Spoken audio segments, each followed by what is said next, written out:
Paola del Bosco es doctora en Filosofía por la Universidad La Sapienza de Roma. Actualmente enseña en la Universidad Austral y es presidente de la Academia Nacional de Educación. Su tema de exposición es La cultura contemporánea, tres ejes alternativos. Muy bien, gracias por la presentación. Me impresiona ver tanta gente conocida. También me impresiona ver gente desconocida y más joven, que quiere decir que esto crece, ¿no? Que tiene vida. Lo que han escuchado hasta ahora me parece que también revitaliza nuestra vocación filosófica. El tema era la cultura contemporánea, pero confieso haber elegido uno de los temas, un tema en el cual yo creo que me muevo cómoda, que es el tema de cómo se resuelve el problema de la relación varón-mujer en nuestro tiempo, porque tiene raíces viejas y nosotros creo que ahí es donde hemos producido la mayor cantidad de modificaciones. Si yo nací el mismo día que mi abuela tendría unos cuantos años, 150, no sé, 130, algo por el estilo, y todo lo que yo hacía a ella la horrorizaba. ¿Por qué? Bueno, porque le parecía algo que no debía ser, porque había sido criada dentro de un contexto en el cual la distinción varón-mujer implicaba una serie de prerrogativas, acciones, modo de hablar, etcétera. Bueno, que en mi época, 2 generaciones después de ella, ya se habían en parte modificado. Entonces eso sí me produjo reflexiones. Yo puse, como primera puse esta frase: lo femenino es lo esencialmente otro. ¿Quién puede haberlo dicho? Solo un varón. Porque una mujer no lo diría. Para nosotras, ustedes no son lo esencialmente otro.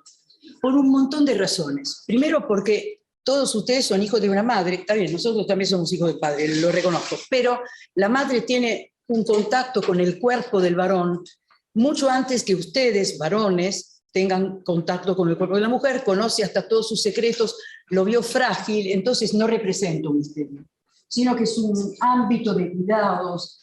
En el fondo también es cierto ejercicio del poder bien entendido, porque es un poder de servicio. Así que esa frase solo la podría haber dicho, de hecho la dijo un varón. Bien, no es ni una acusación ni nada, simplemente el punto de vista es distinto. No sé si probaron a ver con un solo ojo a caminar en un lugar que no conocen.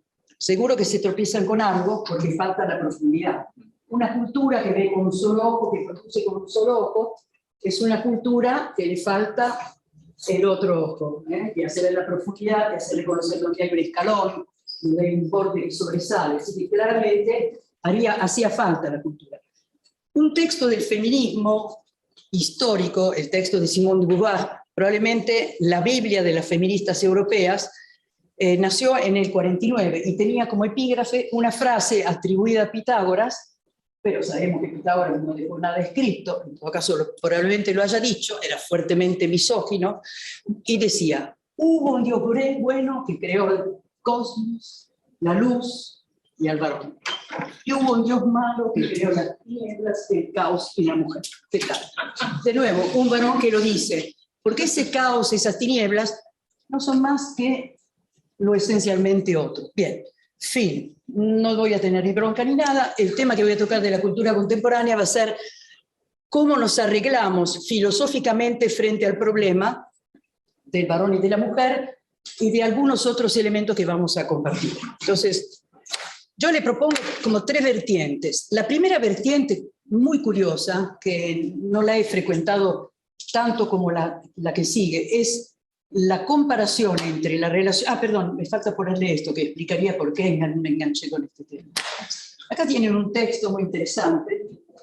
1856, pleno siglo XIX, explosión de ciencia, un camino de autoafirmación del ser humano sobre la Tierra, que empezó a conocer y a entender de qué se trataba. Leo en este esquema porque hay más luz. La distinción central en los poderes intelectuales de los dos sexos se demuestra en que el hombre alcanza más alta eminencia en cualquier cosa que emprenda que lo que puedan alcanzar las mujeres, tanto si se requiere profundidad de pensamiento, razonamiento, imaginación, como meramente el uso de los sentidos y de las manos.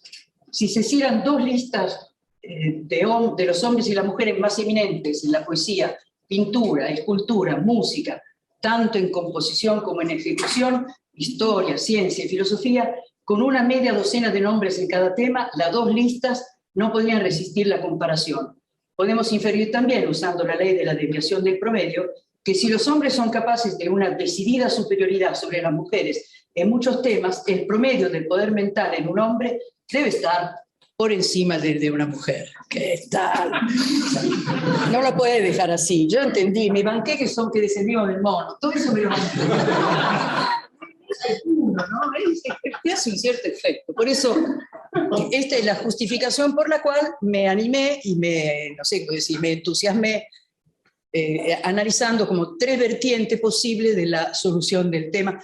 Vertientes filosóficas que además permiten, no sé cómo decir, estadios intermedios, porque algunas defensoras o defensores de este tema por ahí no se preocupan por la pureza filosófica de su expresión. Puse a propósito el texto del Génesis algo modificado. Este primero es varón contra mujer los creó. Varón y mujer, pero uno contra otro. Y encontré un texto muy interesante. El primero, según lo cuenta Engels en la edición de 1891 de su texto El origen de la familia, de la propiedad y el Estado. Y él dice que en el 1846 descifraba un manuscrito de Marx, descifraba con Marx un manuscrito de Marx, que había escrito medio rápido, y dice: la primera división del trabajo es la que se hizo entre el hombre y la mujer para la procreación de los hijos. Y Marx en algún otro texto suyo de nuevo repite esta idea, que esa división del trabajo significó una, ¿cómo se dice?, asimetría entre los sexos, ya de entrada. Y retoma él con más fuerza, que en la edición del 84, en la primera edición del Origen de la Familia, el primer antagonismo de clases, ya cambió la cosa, que apareció en la historia coincide con el desarrollo del antagonismo entre el hombre y la mujer en la monogamia.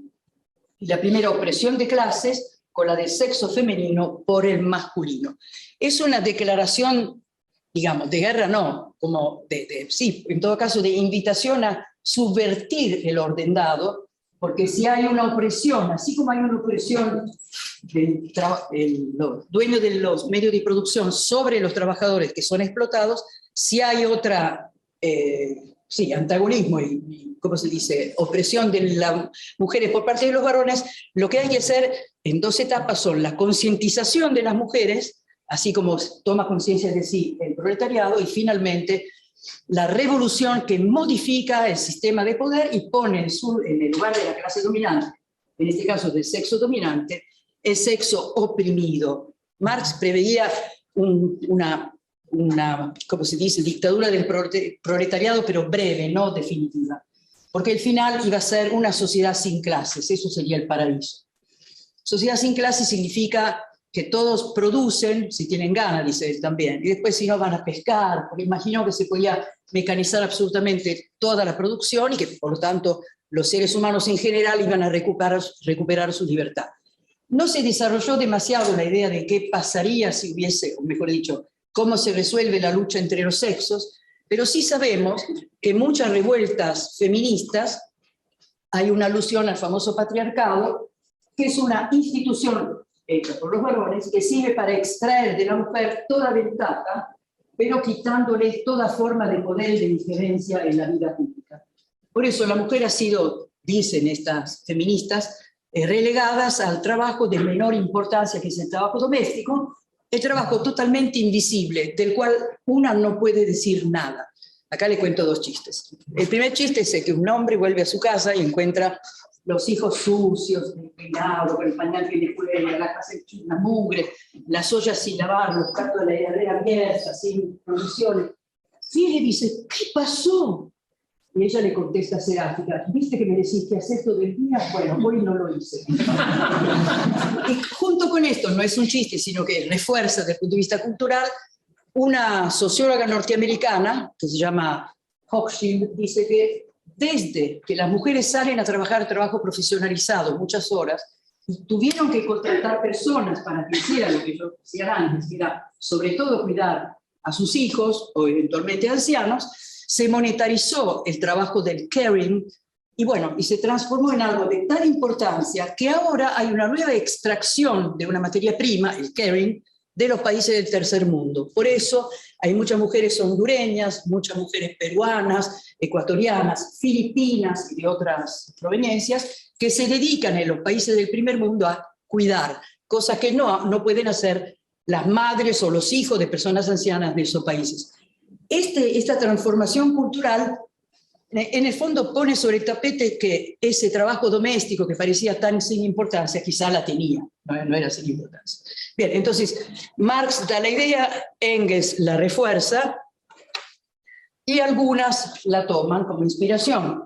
Aquí me voy a referir a Suleiman Firestone, parece que se llama Feuerstein, es decir, piedra de fuego, pero su padre se salvó de Bergen-Belsen y cuando fue a Canadá y se arraigó ahí, cambió su apellido en una versión inglesa, digamos, ¿no?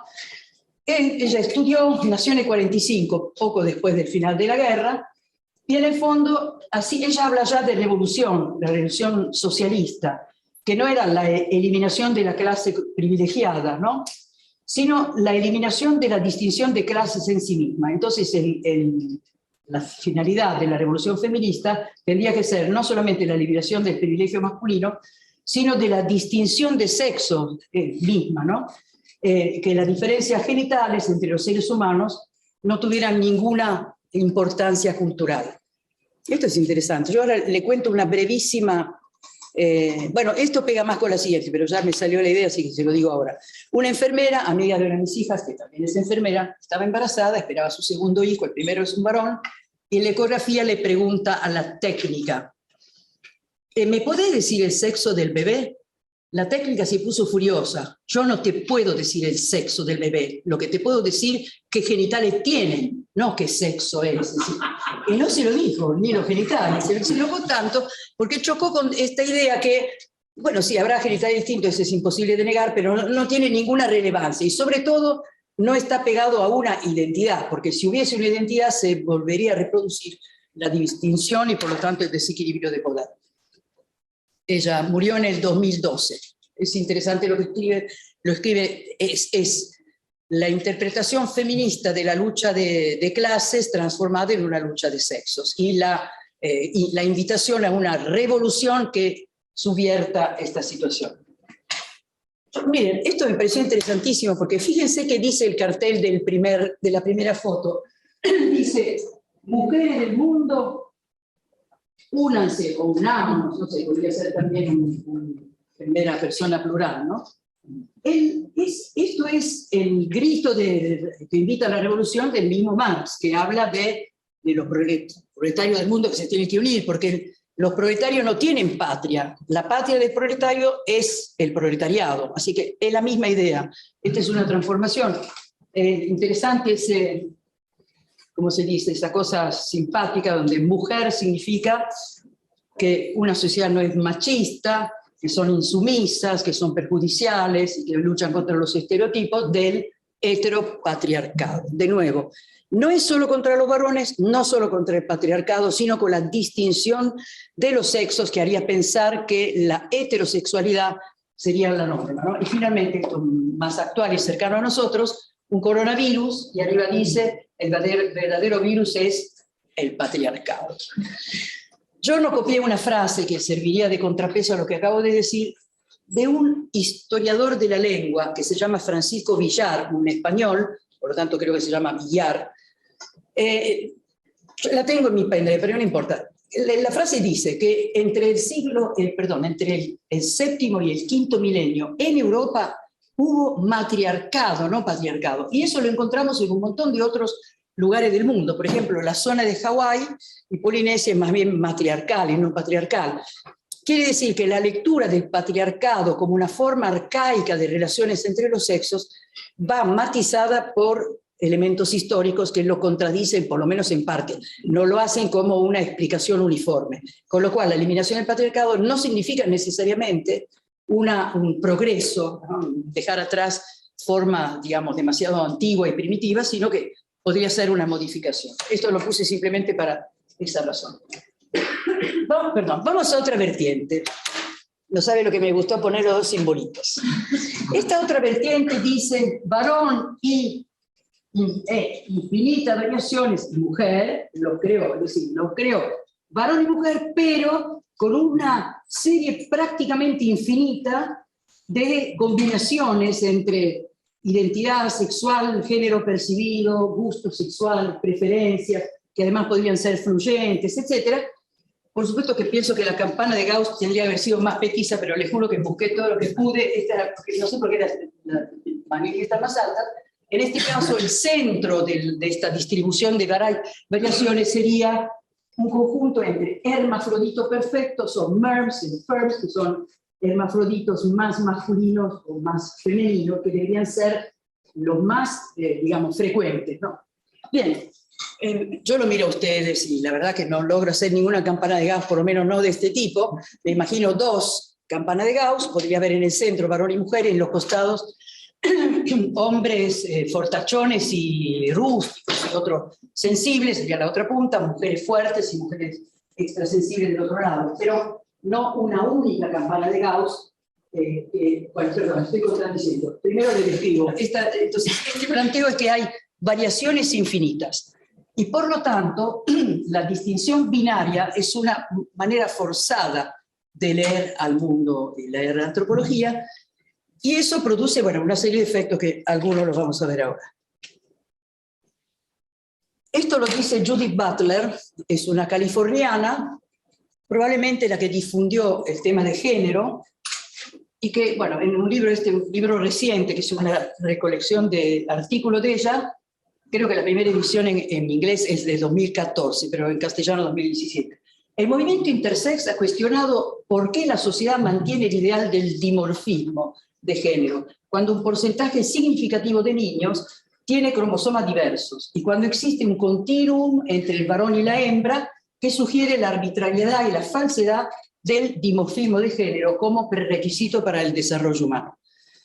Yo fui a mirar a qué se refería con el hecho de que algunos niños tienen cromosomas diferentes, porque se topó con el tema de XY bastante contundente, y efectivamente hay, bueno, fue la Facultad de Ciencias Biomédicas en un curso, hay una anomalía, probablemente genética, de chicos que serían de sexo masculino porque son XY, que son o totalmente o parcialmente insensibles a las hormonas masculinas que impregnan al embrión, mejor dicho, ya creo que es feto a la tercera semana, bueno, no lo sé, él debe saberlo, los impregnan de hormona masculina que ellos mismos producen y con eso virilizan al cuerpo. Esto me produjo una herida narcisa, porque, digamos, daba la impresión como que había dos fetos equivalentes que a uno lo masculinizan y al otro en cambio se queda igual, ¿no? Más o menos es algo así, porque a estos, como son insensibles a la hormona masculina, no la pueden recibir, porque no la pueden ellos procesar, finalmente deciden, cuando nacen, operarlos para reacomodarlos, para que sean mujeres que serán estériles, pero por lo menos físicamente representan bastante bien el cuerpo femenino con cierta ayuda, dado que no producen hormonas. El caso, la presencia de estos chicos, en un lugar vi que son 5 sobre 80.000, en otro que es 1 sobre 100.000, pero en todo caso, si ustedes hacen el porcentaje se van a dar cuenta que no podemos eliminar el dimorfismo en toda la humanidad. Digamos, lo que vamos a hacer es quererlos, ayudarlos y hacer que tengan la vida más plena posible, como hacemos en general, ¿no? Pero este es el argumento que utiliza Judith Butler, que le digo, muy afilada en lo que dice, es interesante cómo lo presenta también. Y bueno, entonces una vertiente, que no la estoy presentando bien, es que las palabras atrapan la realidad y la definen. La realidad no es de objetos, el varón, la mujer, sino que es un continuum de vida que se presenta, y nosotros, para entender, lo que hacemos es segmentar este continuum y lo atrapamos en una red de palabras. Esto es lo que propone Foucault en su famoso libro del 66, que él pensó que era metodológico y después tuvo un éxito extraordinario que lo sorprendió a él mismo. Entonces dice en esta frase: las cosas y las palabras se entrecruzan con todo rigor. La naturaleza se ofrece solo a través de la reja de las denominaciones, la que, sin tales nombres, permanecería muda e invisible. Centellea a lo lejos, tras ellos, continuamente presente, más allá de la cuadrícula que ofrece, sin embargo, al saber que y solo la hace visible atravesada de una parte de una otra parte por el lenguaje. La naturaleza centellea, pero solo se hace visible a través de la red de palabras. La pregunta es, si cambio la palabra, ¿cambia la naturaleza? Y la respuesta es sí. Este planteo filosófico te explica que la red de palabras se superpone a continuo con cierto grado de arbitrariedad. Entonces, cambiando la red de palabras, uno extrae una realidad distinta, porque el problema no es si es verdad o no, el problema es simplemente si funciona esa red. Y esa red podría funcionar para resolver el problema de los intersexos o de las personas que tienen gustos sexuales distintos y que se sienten excluidas porque el mundo patriarcal estableció cuál era el modo de ejercer el sexo, digamos, aceptable y cómo eran los estilos de las personas que tenían que ser aceptadas. ¿Qué es el género? Marta Lamas, para que les interese el tema del feminismo, es una autora que yo recomiendo. Es una mexicana muy lúcida, escribió de entrada, ella admitió en su momento, no en esta frase, ella era lacaniana, y por lo tanto entendía el valor de la palabra, y la palabra género fue inventada, o mejor dicho, aplicada a estos temas, porque había un malestar que había que resolver. De nuevo, tiene cierto parecido, Foucault y Lacan vieron que tienen un cierto parentesco. La idea es, encuentro una palabra nueva para poder hablar de una realidad que me hace sufrir y que no logro definir. Pero acá dice algo muy interesante, dice, la identidad sexual se conforma mediante la reacción individual ante la diferencia sexual, mientras que la identidad de género, así que ella admite que haya una identidad sexual, ¿no? La identidad de género está condicionada tanto históricamente como por la ubicación que la familia y el entorno le dan a una persona a partir de la simbolización cultural de la diferencia sexual, es decir, el género. Bien, entonces, si la palabra le dan forma a la realidad, yo busco una palabra nueva que ilumine un aspecto de la realidad que no se había considerado. Bien, digamos, si uno estudia filosofía, si uno ama la filosofía y ama la verdad, lee este texto y le encuentra un aspecto verdadero. Es cierto que sobre las identidades sexuales biológicamente visibles, perceptibles, construimos algo. Cada cultura construye una serie de prerrogativas. Habrán seguramente oído hablar de Margaret Mead, la gran antropóloga que en las primeras décadas del siglo XX hacía lo que ahora se llama trabajo de campo. Iba personalmente, se quedaba mucho tiempo para analizar tribus, y una tribu de Borneo descubre lo que parecía tarea exclusivamente masculina, pocos kilómetros más adelante era una tarea exclusivamente femenina. Ningún varón hubiera ido a buscar agua al río y en la otra ninguna mujer lo hubiera hecho. Entonces ya no dice género, pero ya nos está diciendo que sobre las identidades sexuales existe una construcción cultural. No se llamaba género, ahora tenemos la palabra que lo hace visible, así que en eso sí le doy la razón. No que construya al varón y a la mujer, pero sí, no sé cómo decir, indica un aspecto que no habíamos considerado y que le podía yo explicar a mi abuela, le podía haber dicho, mira abuela, en tu época, tu género, el género femenino que compartimos, ya le dije que nací el mismo día además, así que me sentía unida particularmente, lo expresabas así, en mi época cambiaron aspectos del género, y entonces lo vivo así sin renunciar a ser mujer, no es que soy menor. No le voy a explicar todo eso. Ella me quería, yo la quería, punto. Pero se entiende esto, ¿no? Entonces Marta Lamas lo pone en evidencia. Pero fíjense esta otra frase, no, Gloria Bonder, entonces después les prometo una que dice, Gloria Bonder es una argentina, directora de la maestría sobre género en Flaxo. Dice que además le envidio porque es rubia, monísima, no importa lo que diga, la mirás y ya te gusta. Es necesaria la crítica del sustancialismo hacia la que se habrían deslizado las teorías de género al construir a la mujer e incluso al género femenino como una categoría única, muchas veces desautorizada. Este fenómeno activa otras políticas de exclusión al ignorar la heterogeneidad de mujeres dentro de la categoría mujer. No es solo el género, ahora vamos cuando decimos mujer, ¿de quién estamos hablando? Entonces, antes era una palabra que definía, ahora abrimos y vemos que el retículo que atrapaba la realidad mujer se abrió, se diferenció. Un poco tiene razón, era como hablar de la campana de Gauss femenina. Fundamentalmente, la diversidad existente en cada una de ellas, en tanto que sujetos no unitarios, sino múltiples, esta es la explicación, ella es lacaniana, fragmentados en diversas posiciones genéricas de género y sociales. Bien, entonces género definía algo y yo puedo tomar lo que dice, digamos, que me parece correcto para interpretar la realidad.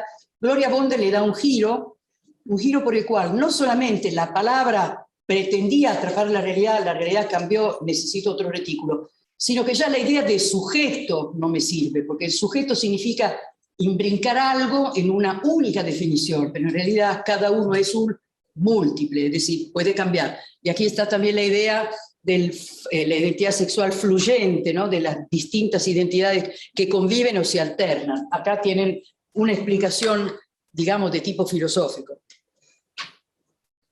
Bien, esto lo puse porque, perdón, no sé si se ve que en naturalizar está, ¿cómo se dice? Lo puse a propósito. Esta frase es muy interesante, porque desde este punto de vista, si hay un continuum que las palabras atrapan, entonces no tiene ningún sentido hablar de naturaleza. Es verdad, hubo una época en la cual la naturaleza era descifrada, o creíamos que la estábamos descifrando a través de una red, la ciencia, que analizaba un elemento por vez, qué sé yo, hormigas, arañas, elefantes, etcétera, y los definía, ¿no? Bien, entonces existía una naturaleza. Ahora vamos a lo biológico, no puedo negar que haya algo que constituye lo viviente, y sin embargo, naturalizarlo significaría sustraerlo a la posibilidad de modificarlo. Y acá esta frase es realmente muy llamativa. Aquellas feministas que se oponen a las innovaciones tecnológicas de reproducción, porque amenazan con borrar la primacía de la diferencia sexual, se arriesgan a naturalizar la reproducción heterosexual. Yo no puedo comentar demasiado. Es decir, hubo todo un feminismo de los años 70 que se llamó feminismo de la diferencia, que había puesto un acento muy especial en el hecho de la maternidad, porque es verdad que es una experiencia muy, digamos, única, extraordinaria, pero también es una experiencia de poder, ¿no? Lo dije antes, lo repito ahora, no me tiembla la voz. La mujer en la maternidad se siente poderosa, tiene cosas que no suceden solamente a nosotros, otro ser en ella que lo cuida, le da vida, después este otro ser depende de ella para su supervivencia, con el cuidado, bueno, vos tenés una bebita, ¿no? Ella me dice que sí. Es un momento de gran poder, no solamente. El chico llora, va a la madre y deja de llorar, vamos. El otro día me dejaron a un nieto, en total tenía 13 nietos en mi casa. Con los grandes me llevo muy bien. Este muy chiquito se despertó, vio que no estaba su mamá y lloró, y lloró, y lloró, hasta que la llamé por teléfono con videollamado y se calmó. Poder de la madre. No, yo también he sido madre, pero de ese no. Así que hay un poder extraordinario. Algunas feministas dicen que un feminismo que borra por completo las diferencias en el fondo va en contra de la mujer. Y si las técnicas de reproducción, como las proponía, como describió Mariano, avanzan con una, digamos, simplemente el ofrecimiento de gametos y después la reproducción in vitro y en un aparato incubador, la mujer ya no tendría ese momento de gloria de ser ella la que genera la nueva vida, ¿no? Ayudada, quiero decir, no que me olvide. Así que ahí tiene este tema que, si uno mira lo biológico, en este contexto no puede decir que es parte de la naturaleza. Bien, esto me resultó muy interesante, es el texto de Marta Lamas que le prometí, porque llama la atención. Dice, la incomprensión que la mayoría de los académicas feministas han mostrado ante la diferencia sexual como algo de orden de lo real, que rebasa lo biológico e implica lo inconsciente, que este es su punto de vista, ha alimentado la mistificación constructivista. Algunas mujeres, algunas activistas feministas, no han visto que hay una real diferencia y que esa real diferencia implica efectos en el inconsciente y por lo tanto todo el ámbito del deseo. Piensa que simplemente es la palabra que construye, ¿no? Así, aunque las teóricas tratan de desesencializar la idea de mujer y la de hombre, con todas las consecuencias epistemológicas y políticas que eso implica, finalmente acaban remitiendo todo al género, todo lo produce el género, como si no hubiese una identidad sexual que uno recibe, elabora y que inclina, ¿no? El voluntarismo inherente al constructivismo social, ciego a la existencia del inconsciente, que este sí es su punto de vista, ¿no? Ha tomado la categoría género como una de las tantas diferencias entre los seres humanos, raza, clase, edad, etc. Es interesante tenerlo en cuenta. Quiere decir que dentro del ámbito de esta versión del feminismo también hay algunas que recuerdan que hay una diferencia sexual biológica. Bien, perdón, ahora ven, perdón, esto no tenía que aparecer ahora, no aparece, era acá, que iba atrás. Bueno, entonces, la primera vertiente es la lucha de sexo, la segunda vertiente tiene que ver con una desesencialización de lo femenino y lo masculino, salvo este último texto, y el reemplazo por las palabras que construyen una nueva red para atrapar la realidad. Para descansar, vamos ahora a Varón y Mujer los creó. El primer texto que les propongo es el texto para descansar, ¿no? De tanto, no sé cómo llamarlo, extrañez, vamos a decir. Se podría arriesgar, esto me encantó, se podría arriesgar la idea de que el sometimiento de la mujer al marido, entendido en el contexto entero del párrafo Efesios 5, que lo leen en algunos casamientos, pero yo no quise que lo leyeran en el mío, aclaro, de la carta de Efesios, significa sobre todo experimentar el amor. Dice que la mujer esté sometida al marido. Esta es la más liberadora interpretación de ese texto, digo a un experto, la más liberadora. Y le voy a explicar por qué razón hay detrás. Tanto más porque ese sometimiento se refiere a la imagen de sometimiento de la Iglesia a Cristo, que ciertamente consiste en experimentar el amor. Ese texto, ahora estamos en una vertiente filosófica distinta que admite la creación de personas por amor de un Dios creador que es amor. Entonces, cuando dentro del contexto de nuestra fe, por lo menos de la mía y de algunos de ustedes, se habla de que la mujer se somete al marido, puede ser que dentro del ámbito del feminismo, inclusive implícito y realista, a uno se le produzca cierta rebelión. Pero Juan Pablo II me da la mejor versión. ¿Por qué? Porque le voy a dar un ejemplo con los rompecabezas. Los rompecabezas se unen porque a un troquel le falta una parte que tiene el otro y le sobra una que... Bien, si no hay una necesidad del uno al otro, si no hay un sometimiento, si no hay una aceptación dócil a que el otro me ama y en eso yo dependo del amor que me da, también lo doy, pero entiende lo que quiero decir. Acá está recordando que la mujer empoderada podría hacerse impermeable al amor del hombre. No lo dice acá, lo aplico yo al otro contexto. Hemos hablado de lucha entre los sexos. Qué difícil que los sexos que luchan entre sí, como sometida al sometidor, después puedan experimentar el amor. ¿Ven lo que quiero decir? Por eso me pareció liberador. No es un someterse y dejar de pensar, dejar de actuar, sino al revés, ser también permeable al amor. Viceversa lo diría de los varones, y no diría solamente de las mujeres. Bien, esto lo puse nada más que para darme satisfacción. Me encanta eso, primero para decir que sí tenemos cerebro y que además hay una zona, más chiquito, dice que más chiquito pero proporcionado. Que el cerebro femenino tiene una zona más desarrollada, sobre todo la referida al lenguaje, pero además tiene el cuerpo calloso un 12% más extendido que el varón, entre 7 y 12%.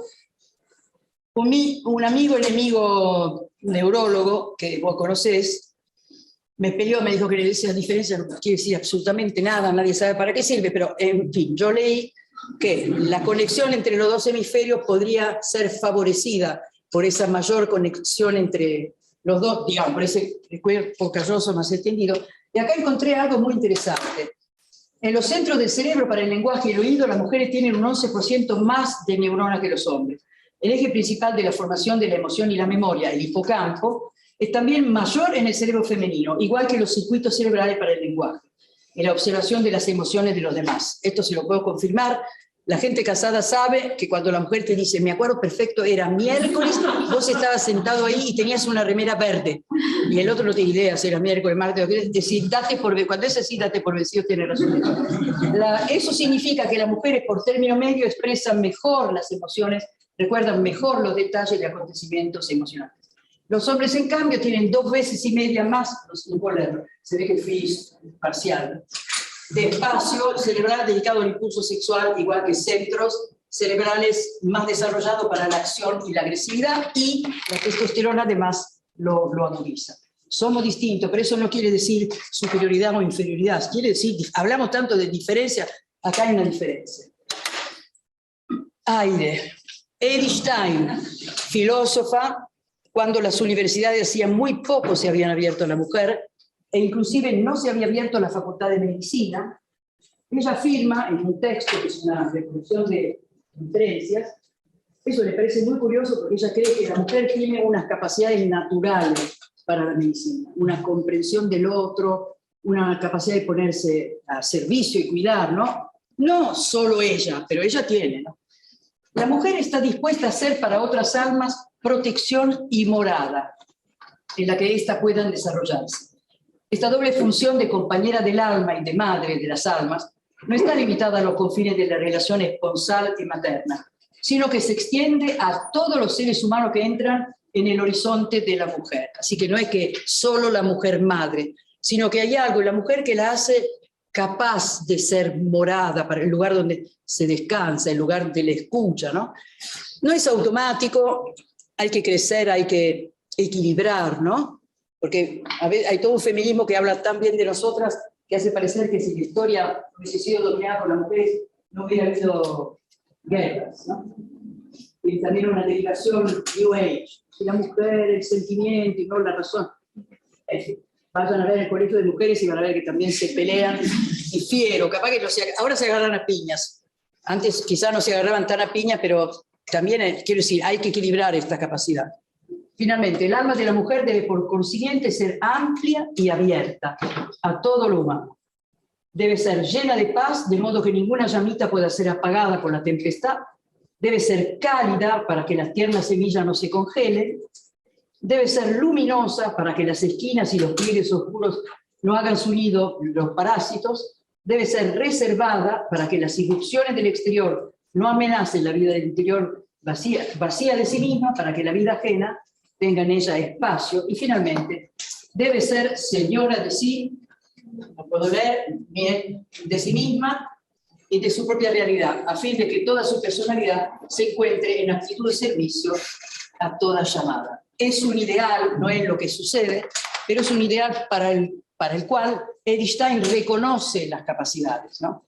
Repito, no es automático, pero sí está puesto en nosotras mujeres esta capacidad y hace falta elaborarla para que eso suceda. Ahora, a la luz de la lucha entre los sexos, las mujeres no desarrollan su capacidad de compresión, acogida, silencio, de ser dueñas de nosotros mismos, de eliminar las zonas oscuras, ¿no? Porque evidentemente parece que estamos llamados más bien a la lucha. Y quiero concluir con una italiana, lo puse en italiano a propósito, así no me tropiezo en la lectura.